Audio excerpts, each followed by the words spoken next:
Welcome back to 2 Foot Talk, coming at you from the hills of Montana. I'm your host, Alex, along with co-host Jeremy, and finally, the only member yet to join our podcast, Mark. So, Mark, we need you to tell us a little bit about what you do in the band. Lead guitar, write, take some time to write some songs. Lead and rhythm. Lead and rhythm. And how long have you been playing? For about 30 years. Sweet. So, like, what's it been like as a journey for you for about 30 years playing guitar, and a lot of that time you were in bands as well. Tell us a little bit about that. What was the first gig you got?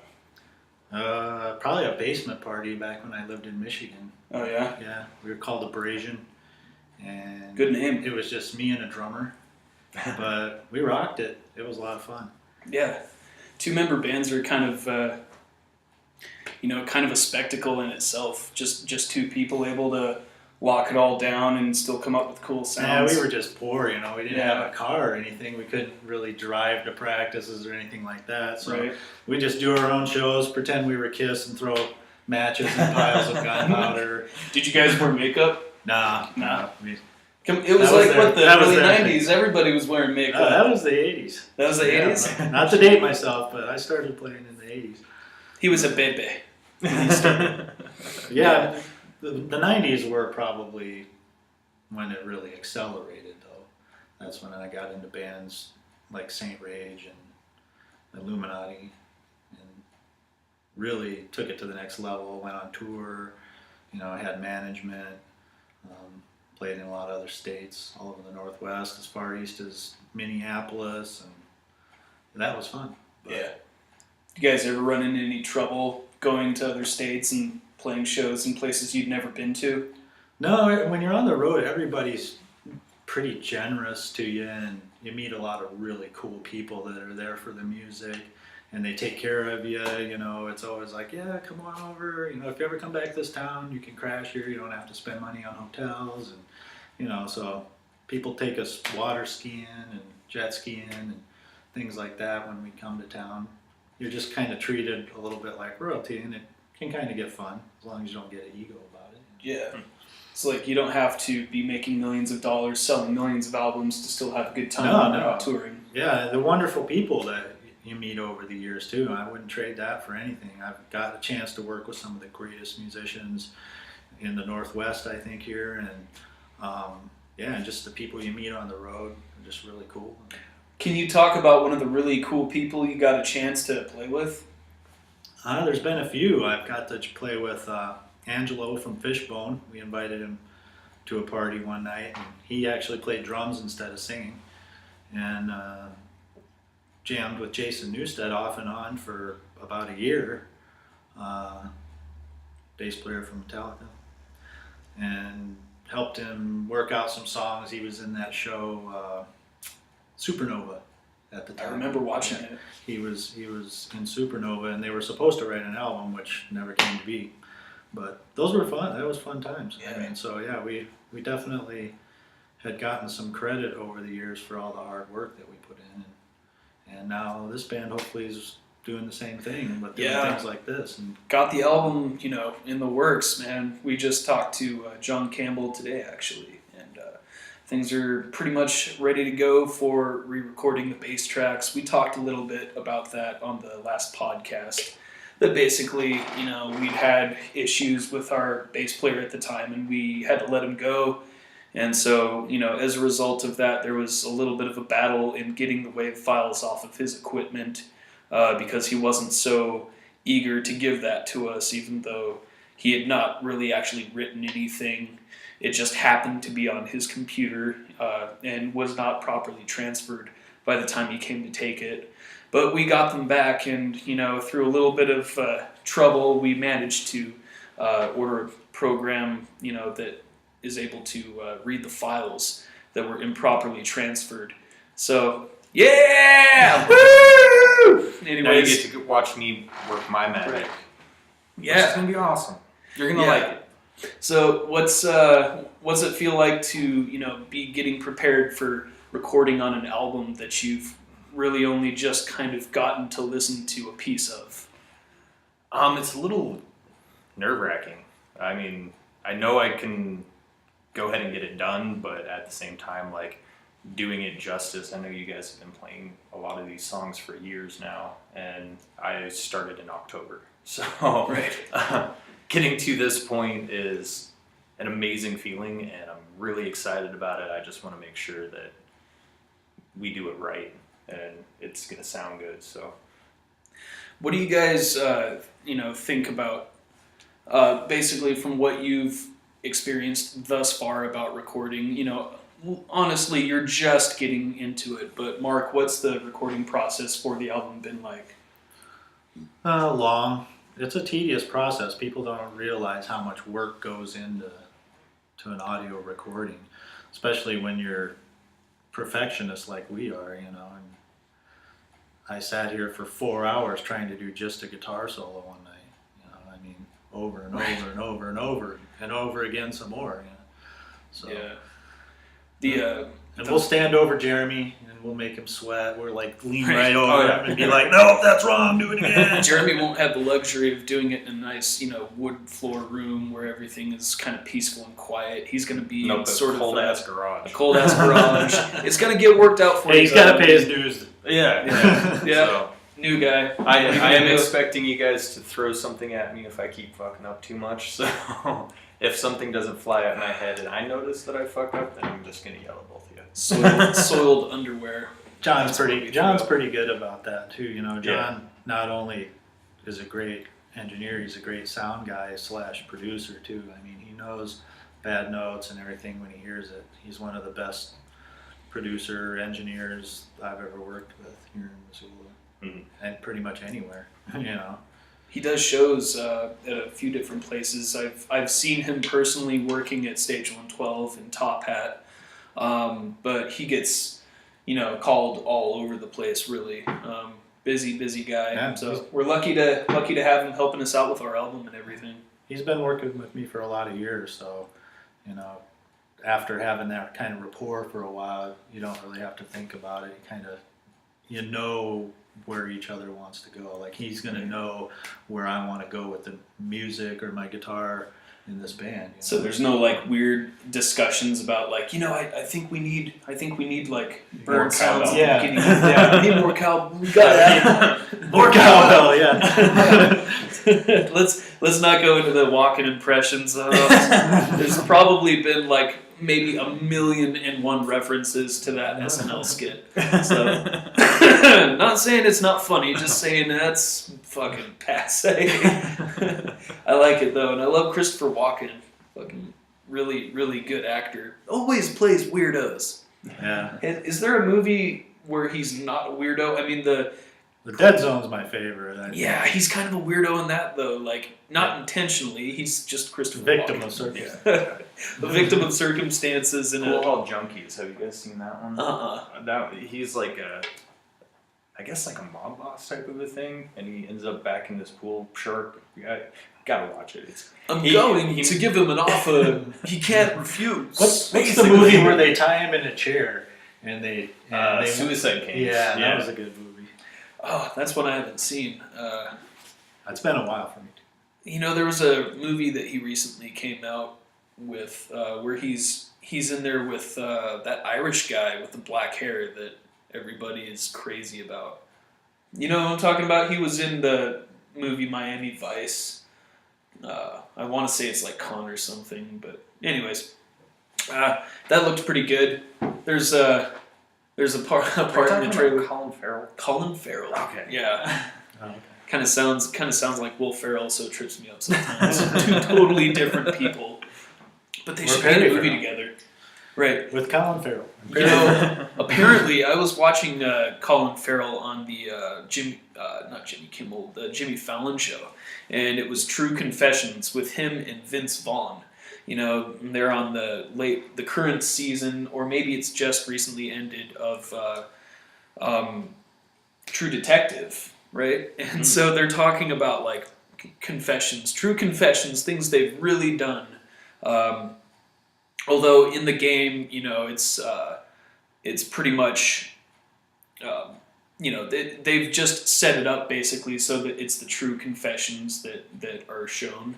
But I'm sure there's other confessions that were not so true. But this was pretty interesting. Colin Farrell was a suspect in a murder. And the funny thing about it is, like, all the things he confessed to doing before they even, determined it wasn't him and just let him go. Like, in the show, in the game, before they determined whether or not it was true, because that's part of the game. Anyways, before I confuse everything too much, and spoil it for he's everybody. talking about, fuck it, like, just go look it up on YouTube. It's not like I'm talking about the, season 7 of Game of Thrones or something. He was at a ecstasy party, just fucking hanging out and having a good time, when he just gets pulled aside by these cops, and they're like, "We're going to take you in for questioning." And they show him these pictures of him leaving a building where a guy had recently just been murdered. And they're like, "Is this you?" And he's like, "Yeah, that's me. Yeah, I was there. Yeah, I saw him." So he said everything, but, like, "I killed the guy." And, like, "I just came from an ecstasy party, and I was, like, going into this building high as fuck, and I don't know what happened. I don't really remember." I think he actually did say he didn't remember quite what happened. So yeah, I don't know. Like, and Vince Vaughn started getting so fucking, like, uneasy about it. He's like, "Oh my god, like, you just told me that you might have been involved in a murder," and it was never solved. By the way, they never caught the guy. So, which leads me to wonder. Is Colin Farrell capable of such things? Yes. You think? Dude's pretty strong. He could probably kill someone. But if you actually met him, he'd probably be shorter than you thought. Oh, I'm sure. Isn't that how all famous people work? They're all shorter than you think they are. Yeah, because the camera makes you look so tall. But they like short people, I guess, because, I don't know, Camera guys can't lift the camera that high. Right. It's easier on the boom guy. He doesn't have to hold it 7 feet in the air. We can't afford a wide lens. We only can have short people. Yeah, man. So, okay. What is it about music that keeps you playing it and keeps you becoming re-inspired? I just love the instrument. I kind of jones for it if I don't pick it up a couple times a day, hopefully. Some days I'll go without playing it, but then might sit down for 4 hours the next day. So it's always Right. been there. And just the camaraderie of being in a band with musicians. It's been rewarding and kept me out of trouble. Yeah. What about you, man?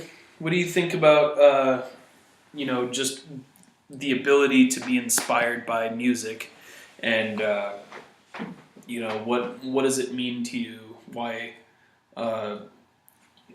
Funny story, something that we didn't actually talk about. Before you actually joined the band, when we were out looking for a bass player, you were basically telling Emily that your wife that you were going to give it one more try, see if any fish were biting. And if you didn't get one, then you were throwing in the towel, right? Essentially, because our drummer Nancy, he was in a band a long time ago when I first met him, called Mageddon, and they were needing a bass player then, and I was going to go ahead and try out for him. Like, I started listening to some of their music just to kind of figure it all out, and by about the time that I was like, okay, I should go ahead and do this, other life events ended up happening, so on and so forth, so I kind of put my bass down for a little while. Then actually a couple years ago, I was going to go ahead and try out for Walking Corpse Syndrome, which fell through because they were getting ready to try to do like a 20 show tour or something along those lines. They were going to be on the road a lot, and I had 2 young kids, wife, so on and so forth. There was just no way that was going to happen. So ended up having to pass that up. Ended up talking with a couple of buddies that wanted to go ahead and start something. Never really got off the ground. We kind of jammed a little bit, but that was about it. And then another band called The Naked Limbs. They were going to go ahead and have me play for them. Wrote a couple of bass lines for the songs that they had already written. And basically just never heard from him again. So I kind of at that point was like, all right, this is kind of starting to suck. I've got a lot of other things on my mind and a lot of other stuff to do. Ended up running into Jancy, who was hanging out with you at the Islander POD show this last summer. Oh yeah. And I hadn't seen Jancy in forever, and so him and I started talking and ended up reconnecting on Facebook. And then, a few months went by and started kind of getting down on myself and getting kind of sick of people blowing me off saying, yeah, come play bass for us, and then never hearing from them again. And just one last time I was like, that's it. I'm going to put this out there on Facebook. If I don't get a bite, I'm just going to accept that I'm not going to be doing this at all. So I said, all right, does anybody out there need a metal bass player? And Jancy, within about 30 seconds after I put that post up on Facebook, messaged me and was like, I do. I was like, what the hell, really? I was like, yeah, what are you doing tonight? I was like, watching Walking Dead. What are you doing? Coming to your house. I was like, all right. So, It gets tough to find hard-working musicians to play with in Missoula. Yeah. There's a lot of people that kind of want to be, and they once they realize how much work and dedication you have to be at this practice every week, and right. and then there's gigs on the weekends, and you give up all the time. A lot of people just give it up and fall through the cracks, and aren't really that serious about it. Well, and that's the part that was really driving me nuts. I was all sorts of serious about getting into these bands that were, already established, especially that last one that I started playing with. I was like, okay, are you guys actually serious about this? Because he seems serious, and it seems like I'm not even in the band, and I'm more serious about it than you guys are. And so, I was... All the serious musicians in Missoula are already in good bands, Yeah. and so... Everybody kind of knows everybody here too, and knows who they're working with, and so you have to, just kind of scrounge. Right. Been trying to meet a good keyboard player for months now. It's like, doesn't anybody in Missoula play freaking keyboards? Right. Right. I do. I do, but very badly. One finger on each hand. Maybe. I do. I don't want to do it. That's might be selfish, but that's my right. I started on piano, and I can play keyboards fairly well, but I don't feel like going back that way. Besides, I want to play guitar, unless I learn to do one in each hand. I was classically trained. Getty can do it. Yeah, but he's Getty. Like starting at age 8, I was classically trained in it for a while. Hated it because my parents wanted me to play it. I wanted to play drums. And I didn't, never got that opportunity. Still don't own my own drum kit, but I can at least hold a beat, and I can play piano too. But my heart, back then wasn't really in it. I would be interested in playing piano now, except for the fact that I already play guitar and I already sing. And in the other band, it's a possibility, but I'm not gonna fucking haul around the giant ass piano that's at my house. I'm gonna have to buy a Casio or something, and then I'm going to have to get brushed up on it because, you get a lot of cobwebs after, years of not playing piano. Yeah. So, I can still play certain songs, though. Like, I can play Moonlight Sonata and Moonlight Sonata. More Moonlight Sonata? Maybe just Part 2. Also, and then revised. I can also play chopsticks. Chopsticks, yes. Yeah. I can play all the... I used to be able to play a all whole the lot classic 80s hits like Home Sweet Home riff and Jump. If you got a keyboard that'll make that sound. I think I learned that riff at one time.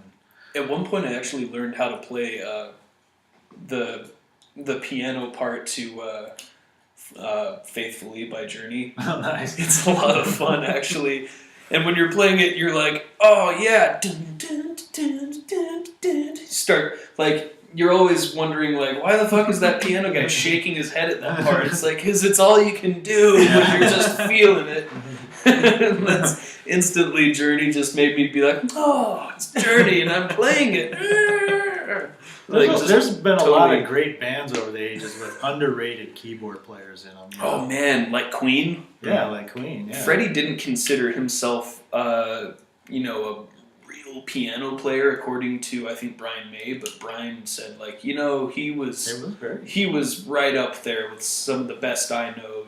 Near the end of his days, and when we watched that live performance they did, I forget where was that exactly. It wasn't the Montreal one. It was that Albert Hall. I think. Albert Hall, yeah, I think. And wow, man, he just fucking.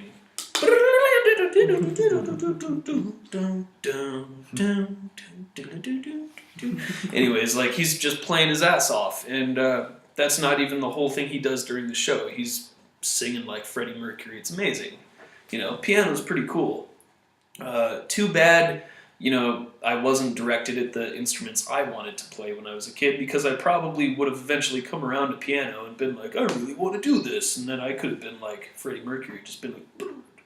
So that's kind of what happened to me. I didn't really have a choice, but I'm really thankful for my mom for doing it. It was just, I came home from school and she said, you have a piano lesson, just try it. If you don't like it, you don't have to do it. She didn't force me to, but I love my mom. I didn't want to disappoint her, so I stuck with it for 3 years. Was learning Bach and Scott Joplin, stuff like that. Finally, and getting fairly accomplished. And then I went to my parents and said, all my friends are in bands, and this piano weighs a ton. Can I trade it and get a guitar? And I got told no. And so I, went a few years without playing guitar. I could have probably started a little earlier. That always kind of bummed me out. Yeah, I had a really horrific experience as far as me trying to go ahead and learn any sort of music. Because, obviously in school and stuff like that, especially middle school and grade school, they forced you, at least here, to go ahead and play some sort of musical instrument. And I ended up playing baritone, which obviously does not help me with my particular art form right now. Yeah, exactly. And then in high school... that's the trombone, isn't it, where you go like this? Yeah. No, the baritone is like the small tuba. the half-size tuba. But in high school, obviously, I didn't have to go ahead and play that, so I quit. And then I think it was either my sophomore or my junior year, I wanted to learn how to play guitar or bass. I kind of wanted to start off on guitar, but either one of them. And I found a guy that was going to give me lessons, had guitars that I could go ahead and borrow, completely taken care of. I had everything worked out, signed up, that type of a thing. Wasn't going to cost my parents a freaking dime. However, since my mother didn't drive, I couldn't go ahead and do it because she might have an errand for me to go ahead and run. So I got completely screwed out of any sort of actual music lesson as far as a stringed instrument. Everything for me has been essentially self-taught. Figuring out chords here and there, learning this song, that type of a thing. A few people. Do you think your mom's going to see the podcast and be like, probably not. You little son of a bitch! You ungrateful little shit! I should have taken sounds that way day. too close to my mother. Well, I don't mean to be ungrateful about my parents getting me on piano. I actually No, did I'm take very away grateful. some very valuable things from it. I'm still. I wouldn't trade it. The things I learned from it. I still just wish I had a drum kit, though. Man, that's really what I wanted to do. But there was, my dad would not have stood for me banging a drum kit anywhere. Maybe in the barn. Eventually he let us all throw a bunch of band shit in that barn, and we turned it into a practice space for a little while there, which was a lot of fun. We even tried out some drummers in it when we, long before JNC, before we even had Dan for a little while, after, of course, we were playing with Brian, which let's talk about a little bit about Brian. We don't have to talk too much about it, but when I first met you, he was the drummer in the group, and Kelly had introduced me to you guys. Kelly, our former bass player. Yeah, Brian is an amazing drummer. Yeah. He had so much just natural raw talent. The guy would never drop the beat, man, and his fills were super tasty, and he could get great tone, and he was a hard hitter. You had to have loud stuff and play loud with him, but he had great dynamics, and he knew how to work a song, and we made 2 albums together, you know, the Illuminati and then 6 Days Under, which was shortly after that. And yeah, hey, he just Practically 3 albums too. Now though, he's right? a businessman, and yeah, almost 3. Yeah. Yeah. He's a businessman now. Have you heard from him recently? No, I think he's kind of settled down and doing the family thing, and you know, I wish him well. We were good friends for a long time. Yeah, it was unfortunate the way you know, he left, but yeah, you know, he must have been going through a it's hard never time, pretty I when guess. bands fall apart, you know. But Yeah. at least there's certain people that don't leave you hanging, and at least can go out graciously. And if it's for a good reason, I mean, if your buddy's going out because of kids or something like that, you know, you got to give him props, and you got to let him go Sure. and still love him. And you know? I do think he's like one of the best drummers I've played with. I mean, I've played with a few. Yeah. I think I would know. I'd put at him least up around against here. anybody. I mean, he was influenced by Lars Ulrich when he was a kid. He really got into Metallica, so I think that's kind of where he got his hard-hitting style. But then later, he really fell in love with Tool, you know, and Danny Carey, and you know, his style kind of changed. Fuck, who didn't fall in love with Tool? Is there any Well, fucking you know, buddy in the '90s that was There's like, a drummer "Fuck that out there band"? that hasn't heard of Danny Carey, but probably living under a rock. You know, yeah. Tool, like many bands, like they grew on me.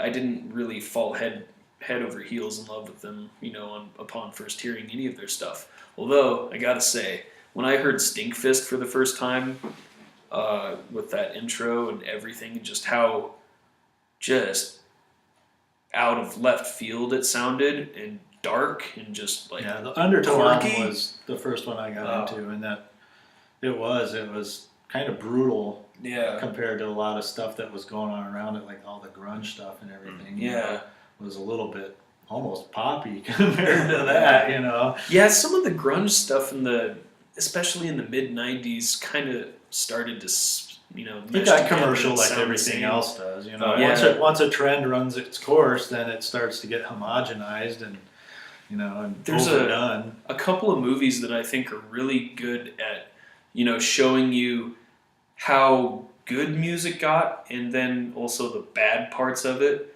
2 of those movies would be Singles and Dumb and Dumber, because surprisingly, Dumb and Dumber has a really variant soundtrack, sporadic, if you will. Like, it just has, you know, Mary Mo, and then that boing boogadi. You know, I think they're saying something in Spanish. I forget even what it's called, but everybody, you know, who was around and watching movies in the '90s probably remembers that first Dumb and Dumber preview. Oh yeah. Oh fuck. I was a kid and just starting to really get into movies, and I was a huge fan of Jim Carrey because of, like, you know, Pet Detective and everything. And when I saw Dumb and Dumber, I was fucking like, oh my god, this movie's fucking amazing. But the music of it really had a lot of, you know, early roots of weird kind of indie rock that we would be experiencing for like the next 15 years. Yeah. You could argue that kind of rock is still around right now. I mean, sure it is. Like, Mumford Kind and of always Sons will be, you know. It's always been kind of even in the 70s, 80s, Yeah. and you know, right on into the 90s. There's always a void that's got to be filled. Oh, yeah. Somebody is willing to do it. That's Well, what it's they kind like of to do, you know. Interesting how, well, just trends in general just kind of keep circling. Like right now, I've noticed with a lot of the newer music that's coming out right now, it's kind of going back to, you know, the early 70s styles and things of that nature. That's actually one thing Which that, is the stuff I really like, is the yeah, you know, the old 70s, and you know, Pink Floyd, the Zeppelin. right. Because those bands were eclectic. They could do a lot of different song styles on one album. And that's what I like about that decade. Because I don't know if it was the drugs or what it was, but they had a real wide spectrum of songwriting styles. It seems like bands nowadays, they kind of are copying all the other bands that are around them instead of listening to a wide variety For sure. of music Well, that's over one a thing lot that- of genres. You know? Yeah.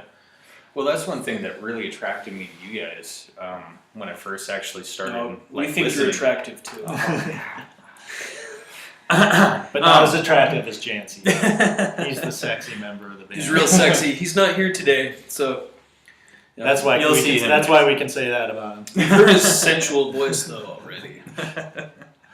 Yeah, but anyway, like as far as like with the mix of what's really going to be on this album too is quite a large mix of different sounds and styles and things of that nature, but still kind of blended together to still, well, kind of be us, I guess. It's got to be cohesive. I mean, we're Yeah. still a rock band. Yeah. You know, Yeah, with but fuck guitars, up! you know, crank the guitars up and, you know, Yeah. and Yeah. go balls to the wall. Yeah, when Which I is going to pigeonhole us, you know, right away. When you play a certain style, you get pigeonholed. But if people take the time to listen a little more or Mhm. more in depth to a whole album, which is a lost art in itself, right.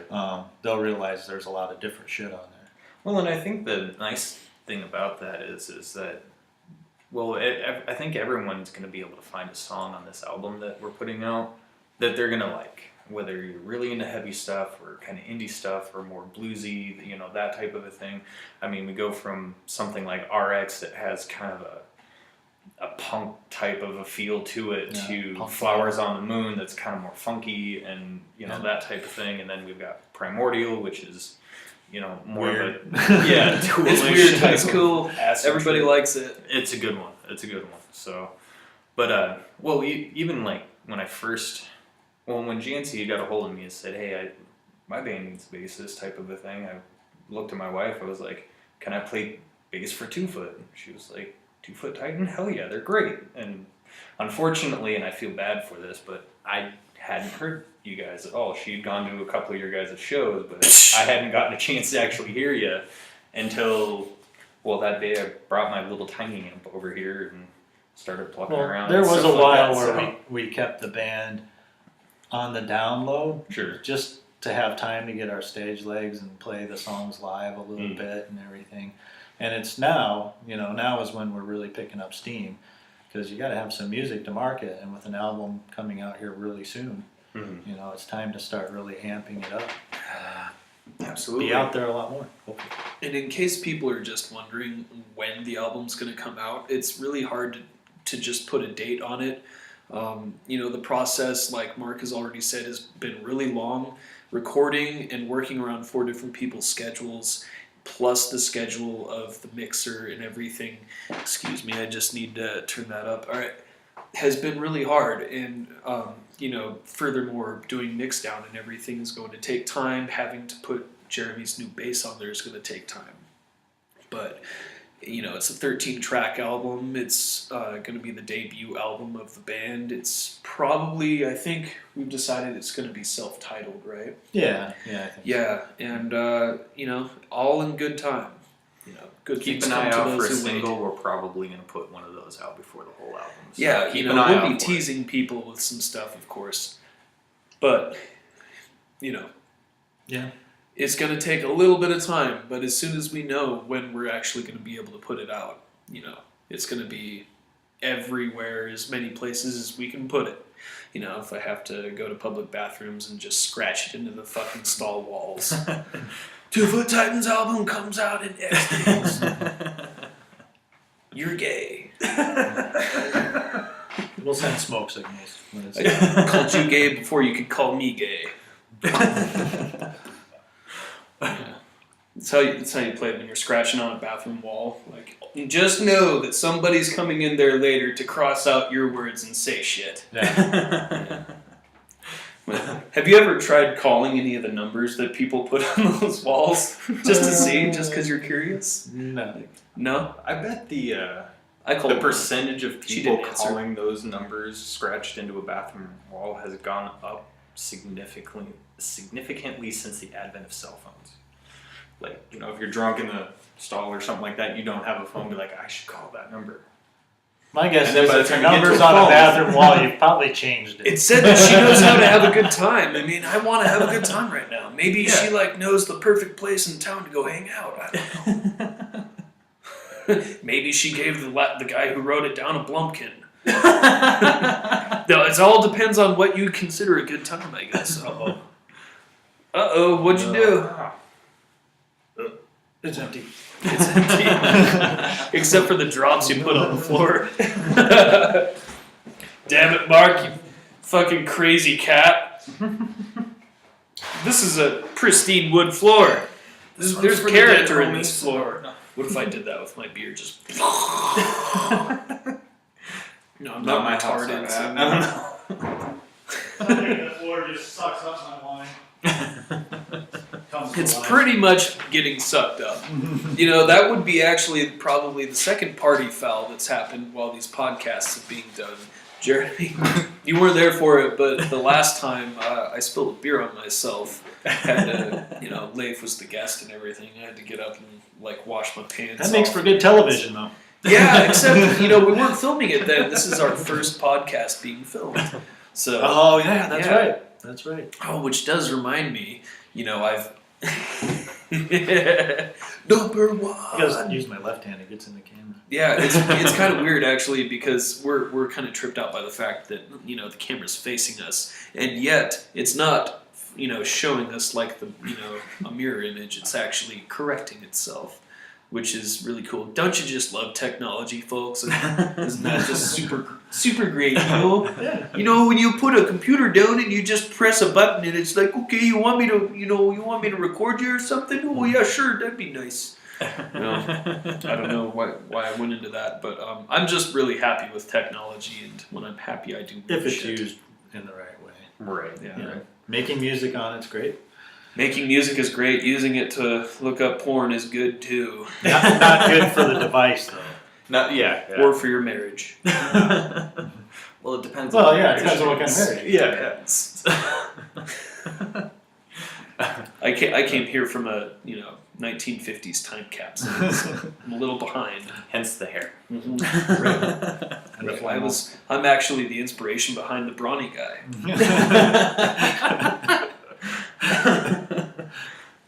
Speaking of just a inspiration. relic of the 90s with the fucking plaid and everything. Why does plaid have to be associated with the 90s? It's not. Not anymore. Ask that of a lumberjack. He'll tell you, we've been wearing this shit for a long time. Yeah, long but they're before them lumberjacks. grunge rock. Those guys He's are not too a old. lumberjack, though.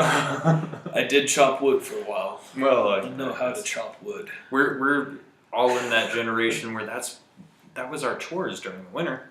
You go chop Right. wood, damn it. We sing, I'm a lumberjack and I worked all night and sleep all day.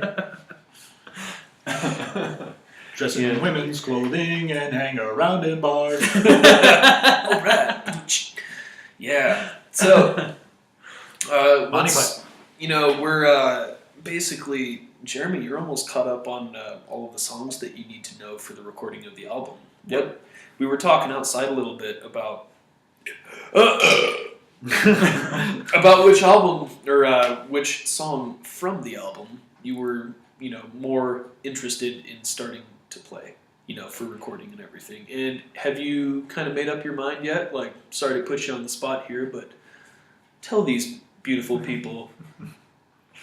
Well, I mean, all of them. I honestly, after our New Year's show, where it was my first show ever, I just wanted to get back up on stage. I kind of wanted to kick UCS off and be like, no, fuck you, we're going to play the set again. go sit in the hallway, asshole. We just got all our stuff up here, though. And it's going to take you a while to get yours on there. So We would just try and see if we could use their equipment, I guess. maybe. I don't think... borrow that guitar. I think Fatty would probably let you borrow his guitar. I don't think the rest of them would. You don't Fatty would think just so? Be like, here, yeah, go ahead. But I treat my guitars so nicely. Well, that's true. I give them so much character whenever I bang them on something. Well, as far as my favorite off of the album so far, I still have one left to actually truly start working on and learning. Is Primordial. By far, especially once we get into that kind of bass solo section and before you guys start coming in, kind of like what you were talking about playing on the keyboard with the journey, and you just kind of Right. like you zone out, and you're just like, yep, that's where it needs to be right there. So, Maybe I'm the only person that goes like this whenever I'm like feeling it.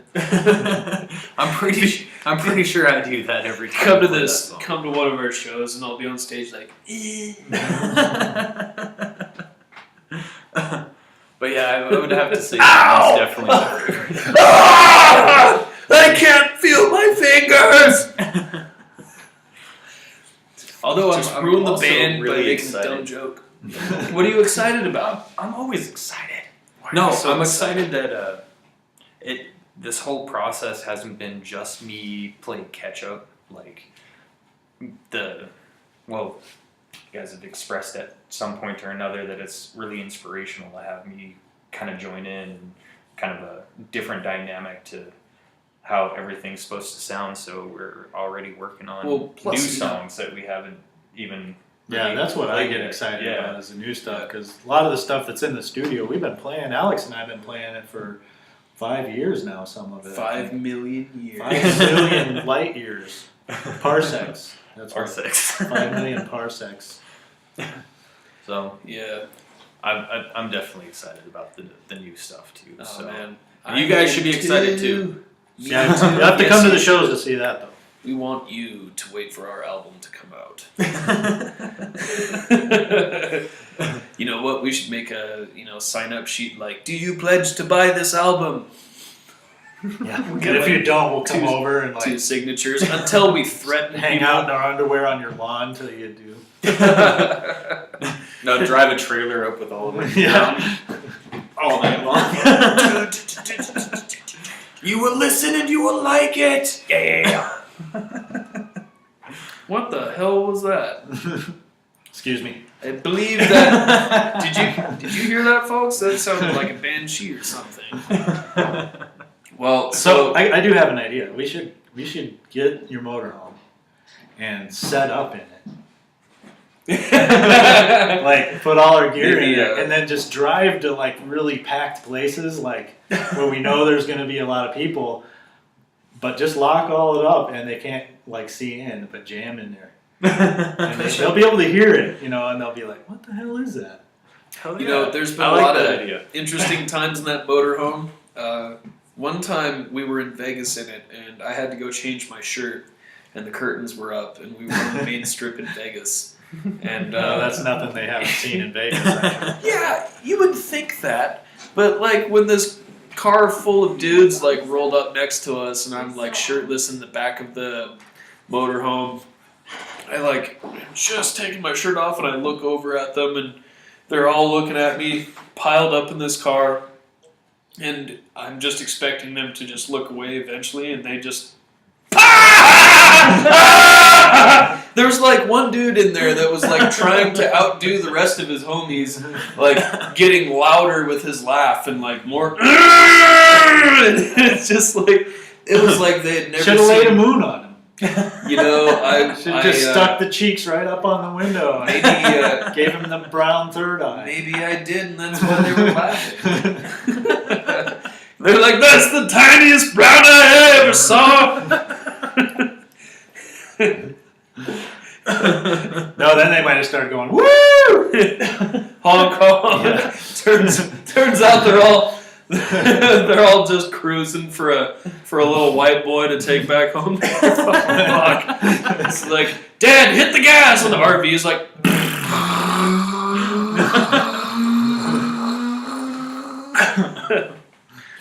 So, Mark, it's been great, man. We've gotten every member onto the show at this point, and from here on out, the only way to go is up. Really, we just Next time You know, it's got need to we work should on- get all of us. maybe. dancing. Oh man, fucking! Could you imagine cramming all 4 of us in one camera angle? We'd be like, Hey, buddy. yeah. We could just have Jancy lay across our laps. Well, shit. That is it for us. That's it for 2 Foot Talk. Thank you guys for tuning in, and tune in for next time. Go fuck yourselves.